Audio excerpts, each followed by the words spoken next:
आणि रामराज शर्मा हे श्रीपादांचे दोन मोठे भाऊ श्रीधर राज शर्मा आणि रामराज शर्मा। मग हे श्रीधर राज शर्मा जे होते ते भविष्य काळामध्ये रामदास स्वामींच्या रूपाने जन्म घेतला आणि रामराज शर्मा जे आहेत त्यांनी श्रीधर स्वामींच्या रूपाने जन्म घेतला। असे हे दोन श्रीपादांचे भाऊ आणि त्यांच्यानंतर श्रीपादांचा जन्म झाला। त्यांच्यानंतर मग त्यांची श्रीपादांच्या नंतर 3 बहिणी त्यांना झाल्या। आपण शर्माच्या सुमती महाराणींच्या एक श्री विद्याधरी आणि राधा आणि सुरेखा अशा 3 बहिणी श्रीपादांच्या नंतर त्यांचा जन्म झाला। आणि वासवी कन्निका मातेचा एक उल्लेख येतो ही दत्त महाराजची बहीण। आता ही वासवी कन्निका सगळ्यांनी लक्ष देऊन आहे का हे खूप पवित्र असा हा इतिहास आहे, हा माहिती असावा। आता ही जी अंबिका माता जी आहे, अंबिका माता विष्णूची बहीण, विष्णुदेवाची बहीण अंबिका, अंबिका मातेचं वासवी कन्निका। ज्यावेळेस भस्मासुराने खूप त्रास दिला, भगवान शंकराला भस्मासुराने खूप त्रास दिला, त्यावेळेस अंबिकेने विष्णूला सांगितलं की माझ्या सौभाग्याचं तुम्ही रक्षण करा, कारण भगवान शंकर जे आहेत ते भोळे बाबडे आहेत आणि सहज सहज ते एखाद्याला वर नेऊन टाकतात। आणि मग विष्णूंना अंबिका मातेने राखी बांधली। त्या दिवशीपासून रक्षाबंधनाचा कार्यक्रम चालू झाला। श्रावणी पौर्णिमेला ज्यावेळेस रक्षाबंधन आपण करतो ना, विष्णूंना प्रथम अंबिका मातेने राखी बांधली आणि आपल्या कुंकुवाचं रक्षण करण्याची विनंती केली आणि मग विष्णूंनी मोहिनीचं रूप धारण करून भस्माला भस्म केलं आणि त्या तेव्हापासून हा रक्षाबंधनाचा कार्यक्रम चालू झाला। तर पिठापूरमध्ये सर्वात मोठा उत्सव जर कुठला होत असेल तर तो रक्षाबंधनाचा। का तर श्रीपाद श्रीवल्लभांनी असं सांगितलंय, जी माता जी भगिनी मला माझ्या मंदिरामध्ये राखी बांधायला येईल तिचं मी माझ्या भावाप्रमाणे तिच्या भावाप्रमाणे मी तिचं रक्षण करेन। म्हणून पिठापूरमध्ये रक्षाबंधनाच्या दिवशी खूप गर्दी असते। आता आपल्याला जरी जायला जमलं नाही पिठापूरमध्ये रक्षाबंधनाला, बरं का आपल्या परिवार, रक्षाबंधनाचा खूप मोठा कार्यक्रम हा पिठापूरमध्ये होत असतो।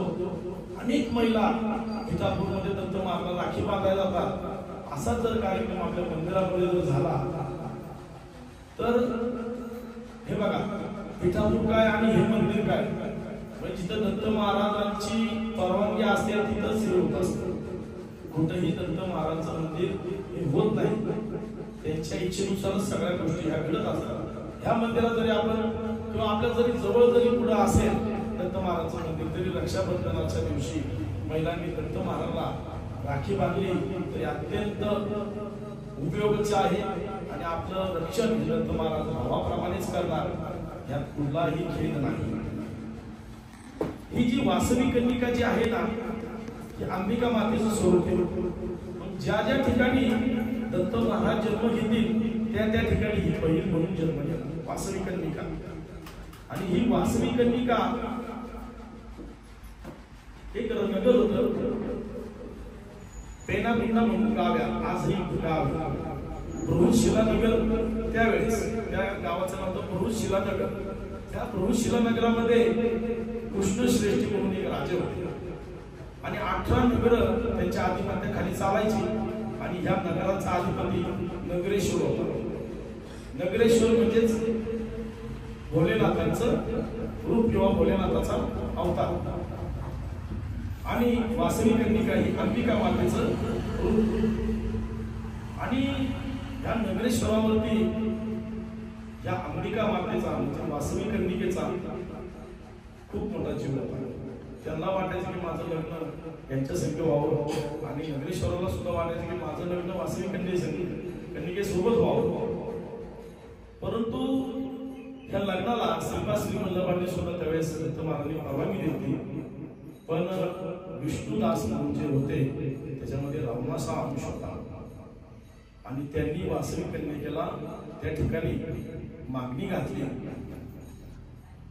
मागणी घातल्यानंतर आर्य आणि वैश्य समाजाची जी लोक होती त्यांनी मातेला सांगितलं की आपल्याला विष्णुवर्धन सगळं लग्न करायचं नाही, आपण अग्नी प्रवेश करू. मग मातेने काय केलं, वासवी कन्यका माता श्रीपादांची बहीण, ही जन्मजन्मीची बहीण, त्या मातेने काय केलं की 102 लोक आर्य आणि वैश्य समाजातले 102 जोड्या नवरा बायको 102 जोड्या घेतल्या आणि स्वतः त्या अग्नीमध्ये त्यांनी प्रवेश केला. ज्यावेळेस अग्नीमध्ये त्यांनी प्रवेश केला त्यावेळेस त्या विष्णुवर्धनच्या डोक्याची तुकडे तुकडे एवढे ऑटोमॅटिक झाले. तर आपल्या लग्नामध्ये ब्राह्मण आपले गोत्र विचारतो, तुमचं गोत्र सांगा काय, गोत्राला एवढं महत्व आहे, मग ही गोत्र आली कुठून? तर ह्या वासवी कन्यकेबरोबर जी 102 जोड्यांनी अग्नी प्रवेश केला त्यांच्या नावाने 102 गोत्र तयार झाले. लक्षात ठेवा, आर्य आणि वैश्य समाजातले जे 102 लोक त्या अग्नीत प्रवेश केला त्यांच्या नावाने 102 गोत्र त्या ठिकाणी तयार झाली. ही 102 गोत्र तयार झाल्याच्या नंतर ज्या वेळेस कलियुगामध्ये श्रीपाद श्रीवल्लभ पुन्हा एकदा जन्म घेते त्यावेळेस माझं लग्न श्रीपाद श्रीवल्लभ या नगरेश्वरासमोर समेत लावून देते. आणि ज्या ज्या ठिकाणी श्रीपाद श्रीवल्लभांचं मंदिर आहे, पिठापूरमध्ये जा, तिथं वासवी कन्यकेचं सुद्धा मंदिर आहे. वासवी कन्यकेच्या मंदिरा शेजारी श्रीपाद श्रीवल्लभांचं मंदिर आहे. ज्या ज्या वेळेस आपण श्रीपाद श्रीवल्लभांचं नामस्मरण करतो त्या त्यावेळेस वासवी कन्यका त्या ठिकाणी अदृश्य रूपाने उपस्थित असते. आणि ज्या ज्या वेळेस आपण वासवी कन्यकेचं स्मरण करतो त्या त्यावेळेस श्रीपाद श्रीवल्लभ त्या ठिकाणी उपस्थित असतात. श्रीपाद श्रीवल्लभ ज्यावेळेस सुमती महाराणीला अवधूत रूपात दर्शन दिलं त्यावेळेस श्रीपाद श्रीवल्लभांनी सांगितलं होतं की आईने मुलाच्या पाया पडायचं नसतं, कारण मुलाचं आयुष्य हे कमी होतं, त्याच्यामुळे कमी होत असल्यानंतर श्रीपाद श्रीवल्लभ त्यांच्याकडून एक शब्द सोडून घेतात की मी तुझ्या पोटी जन्म घेईन पण 16 वर्ष तुझ्या जवळ राहील. ज्या वेळेस तू लग्नाचा विषय माझ्या लग्नाचा विषय काढशील त्यावेळेस मी पिठापूर सोडून जाईल असा शब्द त्यांनी त्यांच्याकडून सोडून घेतला होता. आणि ह्या श्रीपाद श्रीवल्लभांना ज्या ज्या वेळेस सुमती महाराणी आंघोळ घालायच्या त्यावेळेस सुमती महाराणी त्यांच्यावरती पाणी वावळायच्या आणि त्यांना आशीर्वाद द्यायच्या की मार्कंडेयाप्रमाणे अजरामर दीर्घायुष्य. पण मार्कंडेय त्याला 16 वर्षाचं आयुष्य होतं, पण शिवार्धना करीत होते, शिवांची कृपा म्हणून ते दीर्घायुष्य झाले, त्यांना मरण नाही मार्कंडेय. तसे हे श्रीपाद जरी त्यांचा 30 वर्षाचा हा प्रवास जरी असला तरी त्यांना अजरामर हा त्यांचा अवतार कधी न संपणार आहे. फक्त त्यांनी 30 वर्षाचा आपला कालक्रम पार पाडला पण त्यांचं आयुष्य त्यांचा जन्म हा अजरामर आहे. असे हे श्रीपाद श्रीवल्लभ आणि त्यांच्या बहिणी आजोबा आई वडील यांची माहिती आपण या ठिकाणी घेतली. आलं ना लक्षात? नसेल आलं तर विचारा, आपलं काही प्रवचन नाही, आपला हा सत्संग धरून चालतो. तुम्ही सुद्धा मला विचारू शकता, सत्संगच करूया आपण, प्रवचन नाही सत्संग. अडचणी असेल काही प्रश्न असेल तर विचारा बिंदास. त्यानंतर श्रीपाद हळूहळू मोठे होत गेले आणि अनेक लीला या पिठापूरमध्ये होत होत्या. जो पदसी श्रीपादांना अपमृत्यू ही टळे राहती उभे श्रीपाद यम ही पळे. जो पदसी श्रीपादांना अपमृत्यू ही टळे राहती उभे श्रीपाद यम ही पळे. सगळ्यात ज्वलंत असं उदाहरण श्रीपादांचं आहे की श्रीपाद श्रीवल्लभांच्या भक्तीमुळे अपमृत्यू टळतो. श्रीपादांच्या भक्तीमुळे अपमृत्यू टळतो. समजा एखादा अपघात होणार असेल तर त्या अपघातामधून एखाद्याचा जीव वाचतो किंवा एखाद्याला अटॅक येणार असतो, तो अटॅक श्रीपादांच्या भक्तीमुळे हा टळतो. तर हा अपमृत्यू कसा टळतो, कुणाचा टळतो? आपण दिवसभर एखाद्याला त्रास द्यायचा, एखाद्याबद्दल आपण शब्द बोलायचे, त्याचा टळण मृत्यू नाही टळू शकतो. मृत्यू कुणाचा टळणार? जे श्रीपादांची प्रामाणिकपणे भक्ती करतात, कुणालाही त्रास देत नाही, नामस्मरण करतात, अशा सज्जन लोकांचाच अपमृत्यू हा टळतो. मग याच्यामध्ये नरसावधानी म्हणून या पिठापूरमध्ये एक ब्राह्मण होते, त्यांना बगलामुखी देवी प्रसन्न होते. नरसावधानी त्यांच्या जिभेवरती ना बोलायला लागले की बगलामुखी देवी नामच्या जी कृती करायची होती, त्यांच्या तोंडातून शब्द बाहेर पडायचे. तर ही बगलामुखी त्यांना प्रसन्न असल्यामुळं समोरच्याच्या मनामध्ये काय आहे ते ओळखायचे की ह्याला आता नक्की काय विचार मानायचे किंवा काय बोलायचे, अशी ही नरसावधानी होते. आणि श्रीपाद श्रीवल्लभांचे आजोबा हे जे बापानाचार्य आहे, हे ब्राह्मण परिषदेचे अध्यक्ष होते.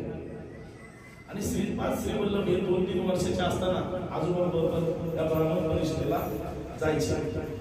ब्राह्मण परिषदेला गेल्यानंतर त्या नरसावधानीला यांना राग यायचा की हा एवढा छोटासा मुलगा एवढ्या मोठ्या जाणकार मंडळीमध्ये बसतो, ह्याला अधिकार आहे का? आणि एक दिवस ते येणार शिकले आणि श्रीपाद श्रीवल्लभांना म्हटले की तू इथून उठ आणि इथून निघून जा. जसे ते श्रीपाद श्रीवल्लभांना म्हटले की तू इथून उठ आणि निघून जा, तशी बगलामुखी देवी त्यांच्या जिभेवर मुखात लागली आणि त्यांना उतारती का चालू झालं. एक दिवस श्रीपाद श्रीवल्लभांना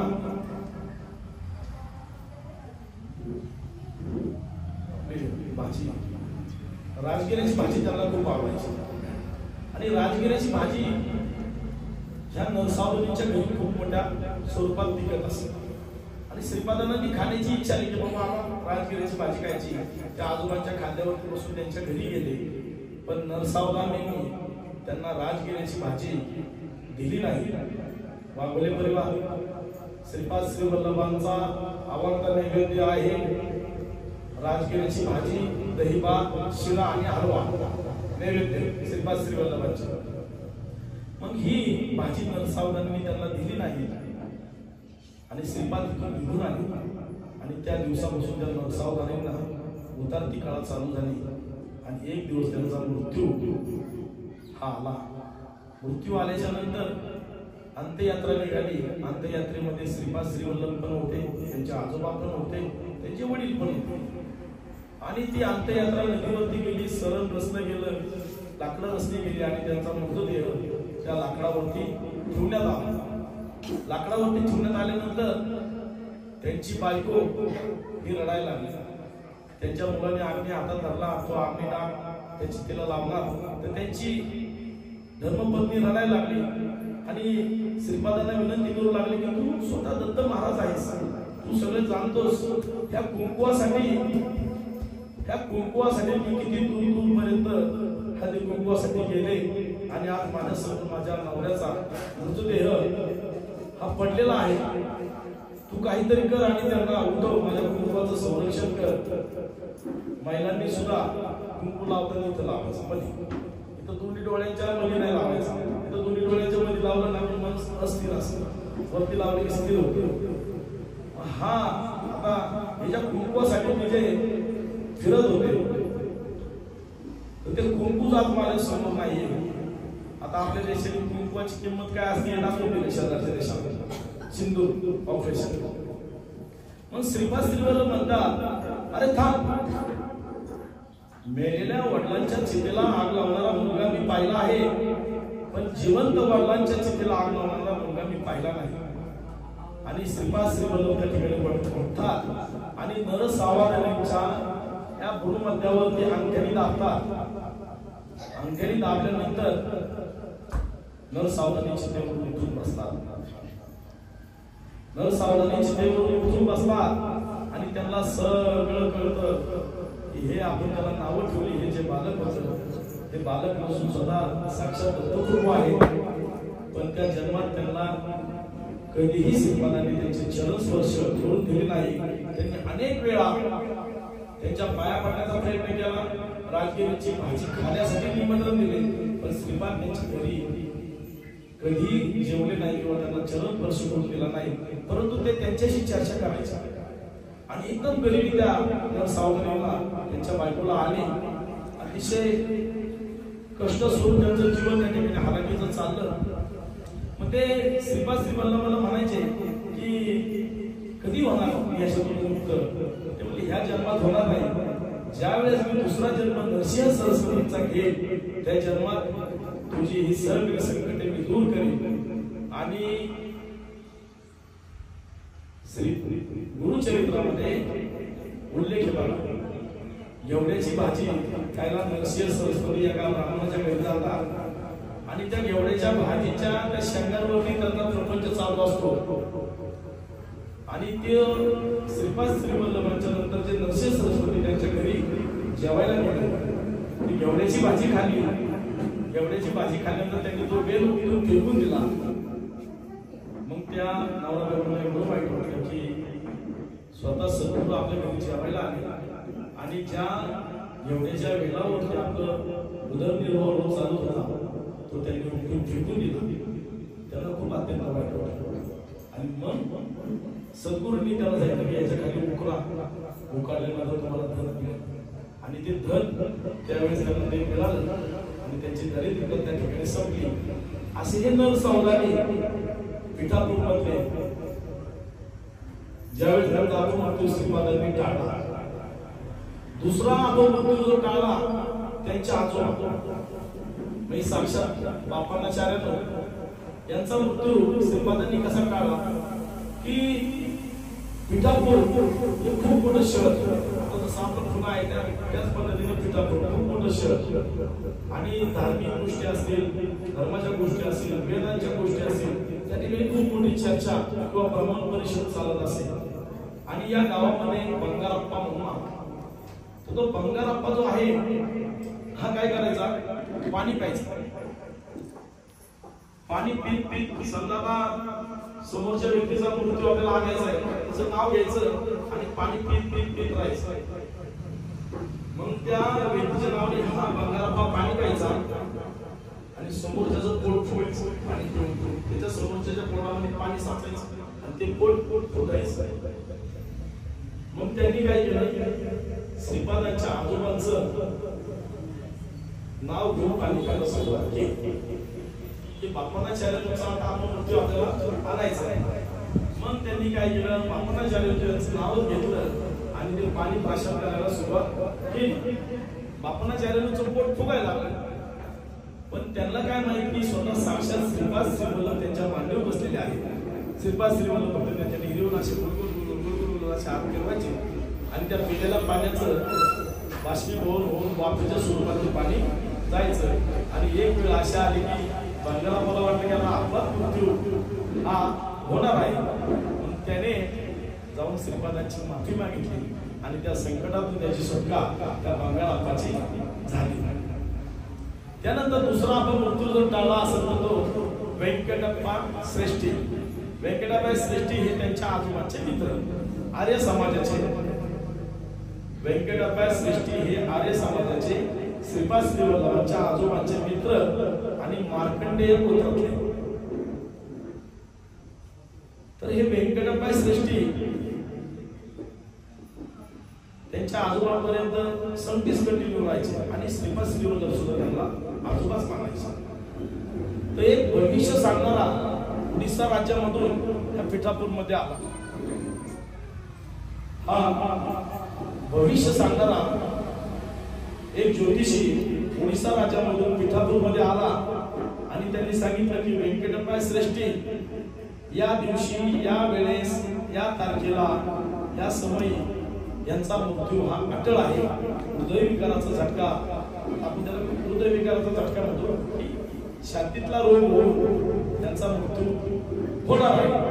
आणि जर नाही झाला तर मी गर्भावस्थेपासून माझी मी स्वतः भिंत पूर्ण पिठापूरमध्ये काढेल असं त्यांनी संपूर्ण पिठापूर वासियांना वचन दिलं. कारण काय त्याचं की त्यांचा अभ्यासच तेवढा इतका अचूक होता ज्योतिषशास्त्रावरती की त्यांनी सांगितलेली भविष्य कधीही खोटी त्या ठिकाणी झाली नाही.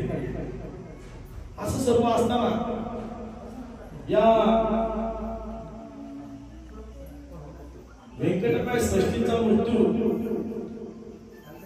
होणार म्हणून त्यांना चिंता लागली की या ज्योतिषाने आपला मृत्यू सांगितलेला आहे. त्याला टेन्शन आलं, विचारत राहायचे. मग श्रीपाद म्हणले, आजोबा काय झालं, तुम्ही एवढ्या टेन्शन मध्ये किंवा एवढ्या विचारामध्ये एकदम शून्य अशा परिस्थितीमध्ये आहात. त्यांनी सगळा वृत्तांत त्यांना त्या ज्योतिषाला सांगितला. ठीक आहे म्हणजे काय अडचण नाही. आणि ती वेळ, तो वार, ती वेळ त्या ठिकाणी आली आणि त्यांच्या छातीत कळ आली. आई ग केल्यानंतर सुमती महाराणी त्यांच्या समोर होते आणि श्रीपादही समोर होते. श्रीपादांनी फक्त त्यांच्या छातीवरती हात ठेवला आणि त्यांचा मृत्यू त्यांच्या समोर बांधलेल्या म्हशीमध्ये लागला. असा हा तिसरा अपमृत्यू श्रीपादांनी या ठिकाणी टाळला. म्हणजे सांगायचं काय, जो भजसी श्रीपादांना अपमृत्यू ही टळे, राहती उभे श्रीपाद यम ही पळे. श्रीपादांची आपण प्रामाणिकपणे जर भक्ती केली तर आपल्या आयुष्यातील दुःख हे ऑटोमॅटिक ही नाहीशी होणार आहे. आपण जर आपलं समर्पण श्रीपादांना जर केलं तर आपल्या पूर्ण आयुष्याची काळजी, जबाबदारी हे श्रीपाद श्रीवल्लभ घेतात. अशी अनेक उदाहरणं मी स्वतः अनुभवलेली आहे. माझे मित्र असतील, बरेचसे मित्रांना असे अनुभव आले की त्यांचा अपमृत्यू टळलेला आहे. ह्या ज्या मी काही उदाहरणं देत आहे ते सत्य घटनेवरती आहेत आणि अनुभवले आहेत. मी त्यांची नावं सांगणार नाही, पण त्यांचे किस्से तुम्हाला सांगतो. असे एक दत्तभक्त परिवार आहे. त्या दत्तभक्त परिवारामध्ये त्यातला जो कर्ता पुरुष जो असतो, तो कर्ता पुरुष हा सर्वांची देखभाल करीत असतो. आणि ते कुटुंब एक दिवस त्याच्या नात्यातील एक आजी वाटते म्हणून ते कुटुंब, दोघे भाव सुना असे त्या गाडीमध्ये फोर व्हीलरमध्ये बसून जातात. त्या मृत्यू झालेल्या आजींचा अंत्यविधी झाल्यानंतर त्यांच्या छातीत कळ येते, त्या कर्त्या पुरुषाच्या छातीमध्ये कळ येते आणि त्यांची जी सून आहे ती त्यांच्या बरोबर असते. ती त्यांचे हातपाय चोळते, छाती चोळते, परंतु श्रीपाद श्रीवल्लभांचं नामस्मरण तिथं चालू असतं. दोघे भाऊ, एक भाऊ गाडी चालवतो, एक भाऊ शेजारी बसलाय, हा करता पुरुष आणि त्याला अटॅक येतो. छोटा भाऊ तिसऱ्या मजल्यावरती डॉक्टरला बोलला जातो, तोपर्यंत हा दरवाजा उडून खाली पडतो, गाडी बेशुद्ध होतो. आणि अचानक 3 मुलं येतात, त्यांना उचलतात आणि डायरेक्ट हॉस्पिटलमध्ये नेऊन टाकतात. पेशंट हॉस्पिटलमध्ये पडतो आणि ते 3ही मुलं गायब होतात.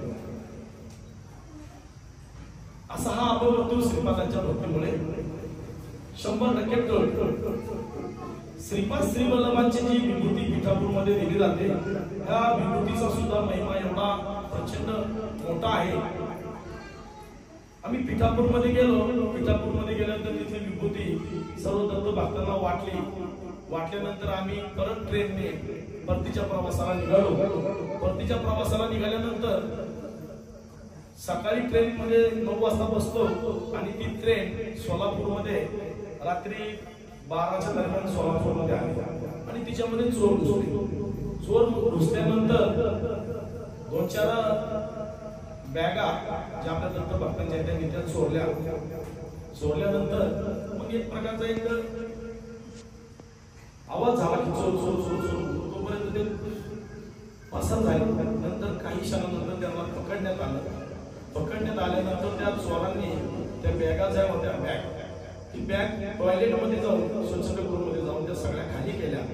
त्यात तो भस्म सुद्धा पडला, ती विभूती सुद्धा पडली, ते चंदन सुद्धा पडले. आणि ज्यावेळेस त्या चोरांनी तो भस्म चंदन त्या स्वच्छतागृहामध्ये टाकलं, तिथून पुढे त्या चोरांची बुद्धी भ्रमिष्ट झाली आणि ऑटोमॅटिक ते आमच्या नोंदामध्ये आले.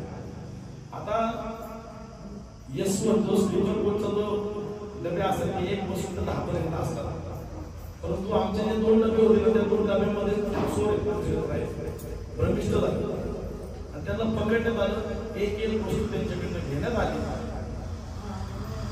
काही वस्तू त्यांच्याकडे 4-5 महिलांच्या आधार कार्ड आणि पॅन कार्ड हे काय मिळालं नाही, परंतु बॅग मिळाली, काही पैसे मिळाले, काही सोनं मिळालं.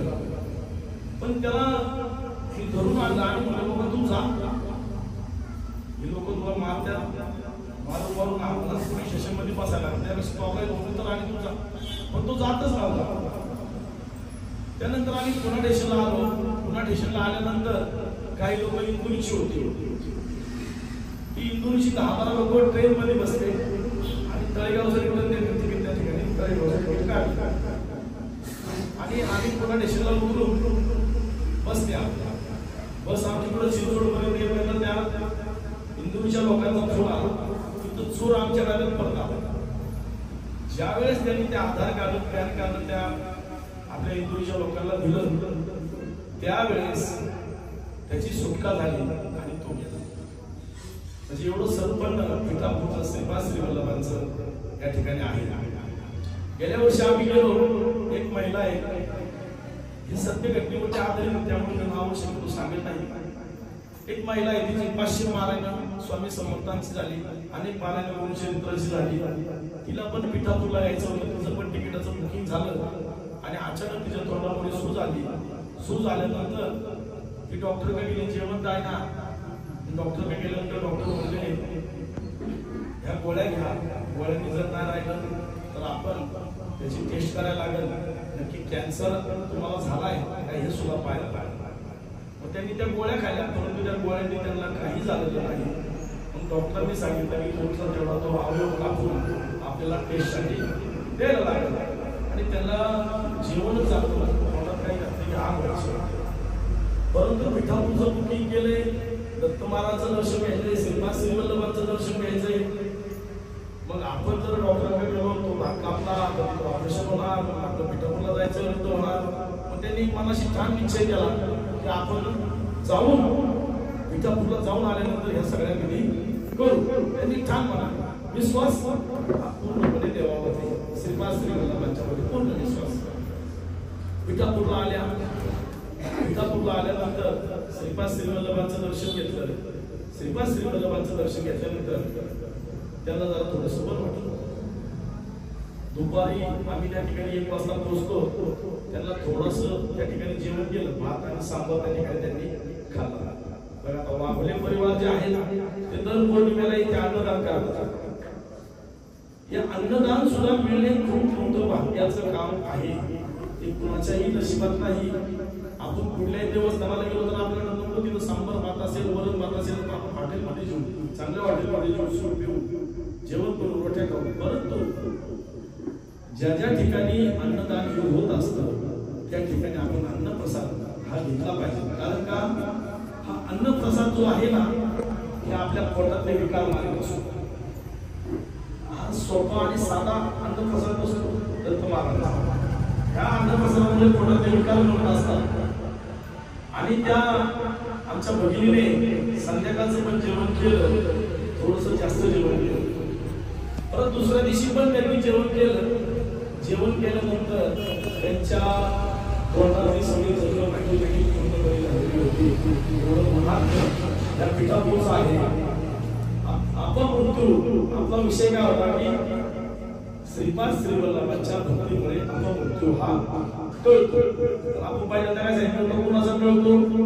जो लोकांना त्रास देतो, लोकांबद्दल वाईट विचार करतो, आशाचा टळत नाही. जे सज्जन ते श्री वल्लभांना रोज असतात, रोज नामस्मरण करतात, इतरांचं चांगलं हित पाहतात, अशा लोकांचा अपमृत्यू हा टळतो. त्यानंतर दत्त महाराजांची जी भक्ती आहे ती सहजासहजी मिळते का? नाही. दत्त महाराजांची भक्ती सहजासहजी मिळत नाही.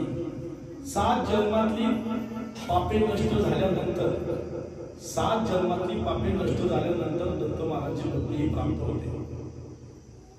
तुम्ही जे आधी बसलाय ना, हे सुद्धा त्याचंच होते, त्यांच्याच मानवृत्ती आहे.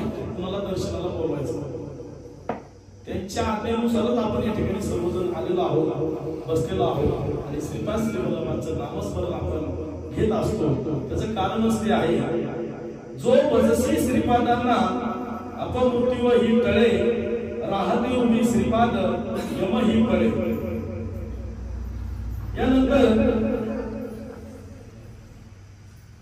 हे झालं स्वयंपाकांचं. आपण पूजा करताना कुठल्या देवाची करावी हा एक आपल्या मनामध्ये नेहमी प्रश्न असतो की पूजा आपण कुठल्या देवाची करावी. प्रत्येक गावामध्ये ग्रामदैवत वेगळं आहे. आमच्या इथे चौंडाई माता आहे, काही ठिकाणी भैरवनाथ आहे.